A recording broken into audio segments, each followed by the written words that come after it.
شب معراج آنے والی، ہم رجب کے مہینے میں ہیں۔ اس مہینے کی ایک رات 26ویں رجب اور 27ویں شب کیا ہوا تھا؟ مصطفیٰ کریم صلی اللہ تعالی علیہ وسلم کی معراج کا وہ واقعہ ہر سال سنتے ہو۔ ہوا کیا تھا؟ حدیثوں کی روشنی میں جبرائیل امین آئے، مصطفیٰ کریم صلی اللہ تعالی علیہ وسلم کو مکہ مکرمہ سے حرم کعبہ تک لے گئے، حرم سے اس کے بعد مسجد اقصی لے گئے، یہاں تک کا تو واقعہ قرآن بیان کر رہا ہے۔ سبحان الذی اسری بعبدہ لیلا من المسجد الحرام الی المسجد الاقصی، پاک ہے وہ ذات جس نے اپنے بندے خاص کو مسجد حرم سے مسجد اقصی تک لے گئے۔ اور اس کے بعد ہوا کیا؟ سارے نبیوں کی امامت فرمائی، سارے نبیوں نے میرے آقا کے قصیدے پڑھے، پھر اس کے بعد سفر ہوا، پہلے آسمان، دوسرے آسمان، تیسرے، چوتھے، پانچویں، چھٹے، ساتویں آسمان، ہر آسمان پر ایک ایک نبی سے ملاقات، میرے آقا صلی اللہ تعالی علیہ وسلم۔ اس کے بعد عرش، کرسی، لوح قلم، جنت، دوزخ، سب کے مناظر ملاحظہ فرمائے، سدرۃ المنتہا پر گئے۔ اس کے بعد جبرائیل امین وہی رک گئے، آقا آگے، حضور پاک صلی اللہ تعالی علیہ وسلم اب اس جگہ کا سفر کی جس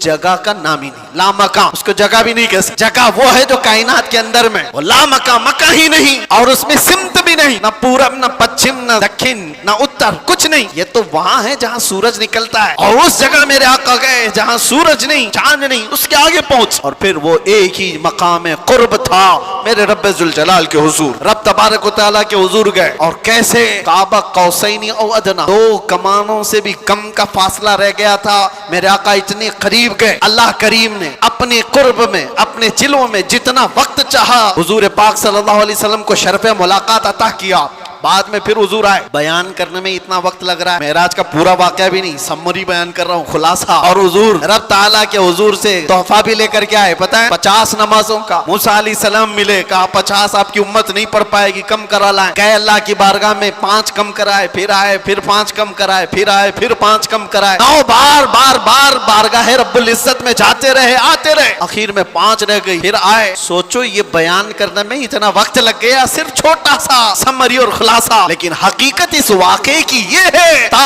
عرش گئے پھر آئے محمد، کیسے؟ حضور عرش بھی گئے، واپس بھی آ گئے، جس کمرے میں آپ آرام کر رہے تھے، دروازے کی کڑی، اگر دروازہ کھول کر کے آدمی جائے تو کڑی کتنی دیر تک ہلتی رہے گی؟ روایتوں میں یہ ملتا ہے دروازے کی جو زنجیر ہے، یہاں آپ دروازہ بند کر کے گئے تو کڑی ہلتی ہے تھوڑی دیر تک کے لیے۔ حضور جب معراج کا پورا سفر طے کر کے آئے تھے تو دروازے کی کڑی ابھی ہل رہی تھی، اور بستر پر آدمی سو کر کے اٹھے تو بستر کتنی دیر تک گرم رہے گا؟ منٹ، 1.5 منٹ، لیکن حضور جب معراج سے واپس آئے تو بستر ابھی بھی گرم تھا۔ یہ نہیں کہا گیا کہ سورج ابھی نہیں طلوع ہوا تھا، یہ نہیں کہا گیا کہ رات پوری نہیں گزری تھی، بلکہ یہ کہا جا رہا ہے ارے زنجیر بھی ہل رہی تھی اور بستر بھی رہا گرم، عرش گئے پھر آئے محمد صلی اللہ علیہ وسلم۔